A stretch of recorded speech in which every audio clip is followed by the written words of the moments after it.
Capítulo 7. Doña Licha de Puebla. Fuimos una colega, Gretchen y yo, a Puebla, a buscar a Doña Licha, una psicóloga autóctona que vive en ese estado. No conocíamos la dirección de Doña Licha y para hallarla decidimos preguntar a las personas que parecían nativas del lugar y probables conocidas de ella. Nos equivocamos varias veces, hasta que se nos ocurrió interrogar a un taxista, quien inmediatamente nos dio instrucción de cómo llegar a su casa. Su vivienda era parte de un conjunto de cuartos comunicados entre sí, y que rodeaban un patio con jardines. Desde la entrada se sentía un ambiente de limpieza, pulcritud y fuerza. Una joven muy bella me preguntó la razón de nuestra visita, y al hacerlo, sentí cómo su mirada me penetraba, en su intento por auscultar mis intenciones. Le dije que veníamos a ver a Doña Licha, y después de ir a preguntarle a ella, nos dejó pasar. Doña Licha. Apareció Doña Licha. Me pareció jovial, amable y madura. Le dije que éramos aprendices, y que realizábamos un estudio acerca de los hombres y las mujeres de conocimiento de México, y que a ella la habíamos escogido por referencias de uno de sus discípulos, de don Iván Ramón de la Ciudad de México. Me sorprendió el ambiente que se respiraba en su casa. Estábamos en una recámara pintada de verde y blanco, con un altar y una veladora encendida. Todo estaba en su lugar, limpio, ordenado, con una radiograbadora que reproducía música, mientras Doña Licha nos hablaba acerca de su vida y su trabajo. Nos contó que a la edad de 10 años la picó un alacrán y que como resultado de su veneno perdió el conocimiento y se le empezó a hinchar el vientre.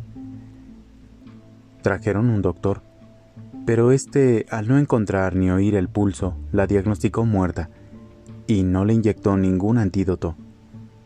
Pasaron varias horas durante las cuales la familia empezó a preparar el velorio. Su madre inconsolable la abrazaba llorando, y cuando esto se repitió varias veces, la niña abrió los ojos. Abrazó a su madre y le dijo que no se preocupara, que ella estaba bien. Unos días después, Licha fue al campo con su abuela. Esta última montaba un burro mientras la niña la seguía caminando. De pronto, Licha oyó un sonido como de un aletazo de un guajolote, seguido por una respiración intensa. Le preguntó a su abuela, y notó que el burro movía sus orejas como previniendo algún peligro. La abuela no había oído nada, pero se afirmó en su silla y Licha valientemente jaló el burro hasta su casa. Después, Licha empezó a sentirse muy mal, sus manos se torcían, y sus emociones se alteraban con gran facilidad. La llevaron con una curandera, quien le dijo que había estado en un trance de muerte y había adquirido el poder de curación, y que debía utilizarlo. Doña Licha siguió su consejo, y a partir de ese momento sus problemas corporales y emocionales se solucionaron del todo. Doña Licha se dio cuenta que podía quitar dolencias, curar enfermedades y resolver los problemas de los pacientes que cada vez en mayor número venían a consultarla. Dependiendo de lo que tenían, Doña Licha les hacía un tratamiento individualizado. Algunos recibían limpias con huevos y hierbas, a otros los trataba colocándoles las manos en diferentes partes de su cuerpo. A otros más, Licha les tomaba una vista, que le permitía diagnosticar y planear su tratamiento.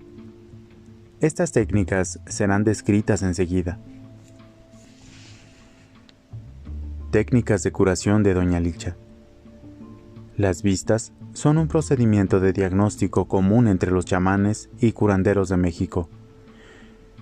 Consiste en frotar los huevos frescos en todo el cuerpo de los pacientes, empezando por la cabeza y terminando por los pies. Después se vierte el huevo en vasos que contienen agua limpia. Dependiendo de las formas que adquieren, tanto la clara como la yema, el chamán interpreta el mal del paciente y ofrece un diagnóstico. En general, la clara significa la parte espiritual del paciente, y sus formas le indican al chamán las energías que rodean su cuerpo, cómo lo influyen y controlan. La yema, en cambio, representa al cuerpo físico. En ella, excrecrencias significan zonas enfermas del cuerpo, flujos significan infecciones o procesos, y zonas obscuras modelan aspectos de mucha negatividad. Las burbujas en la cáscara interpretan como seres asociados con el campo energético del paciente. Dependiendo de su posición, el diagnóstico varía, sobre todo si con ella se asocian velos proteicos. Cuando la yema está cubierta por uno de estos velos y además existen burbujas en la superficie, el diagnóstico es negativo. Si la yema está despejada o se encuentra una burbuja aislada, flotando dentro de la clara, se interpreta como positivo, significando la presencia de una guía o protector del paciente.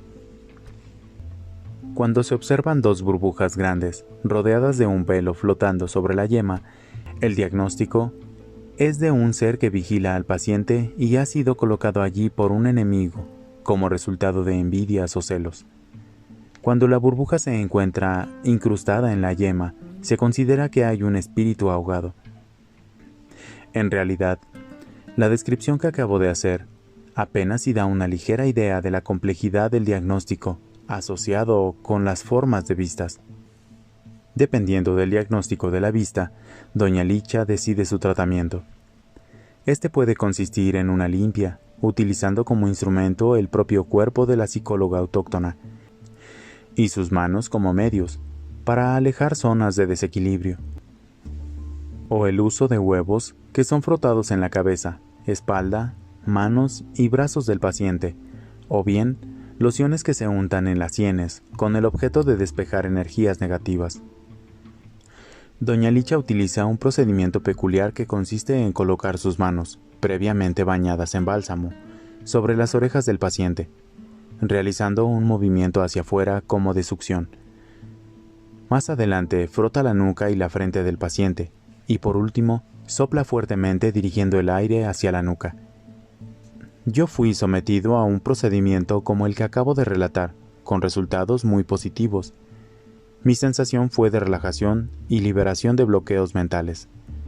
Doña Licha dice que todos los procedimientos que utiliza le llegan por un acto de intuición. Mediante este mismo acto, doña Licha dice ser capaz de distinguir si las personas que vienen a visitarla están enfermas o poseen un poder psíquico que no han desarrollado.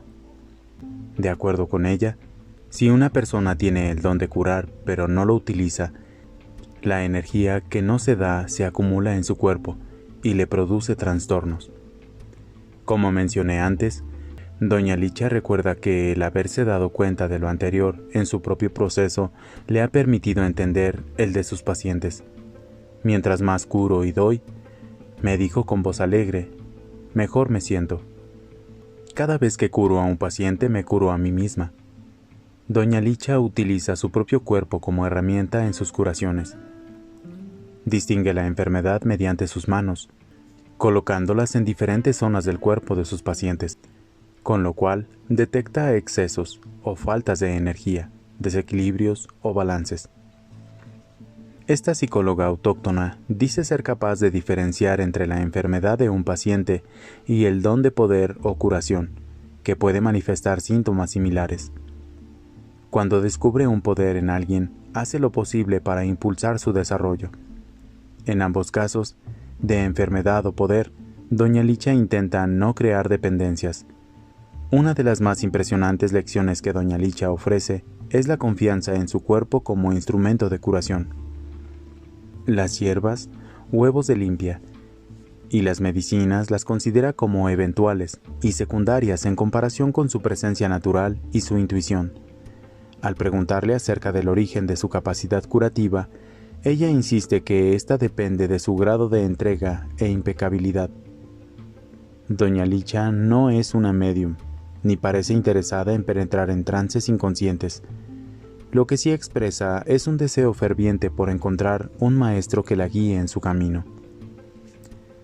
Al mencionarle la existencia de don Lucio, que como ella tuvo un trance de muerte, pero a diferencia de ella, no de unas horas sino de 3 años completos, doña Licha expresó curiosidad y esperanza en que alguien así pudiera guiarla. Contrariamente a don Lucio, doña Licha no recuerda lo que sucedió en su trance de muerte, solamente reconoce que fue después de ello que adquirió dones de curación. Don Lucio afirma que durante su trance de 3 años fue instruido por los trabajadores del tiempo, quienes lo guiaron y le enseñaron a curar. Resulta muy interesante el que estos dos personajes hayan desarrollado su capacidad curativa después de un evento tan similar, aunque de diferente duración.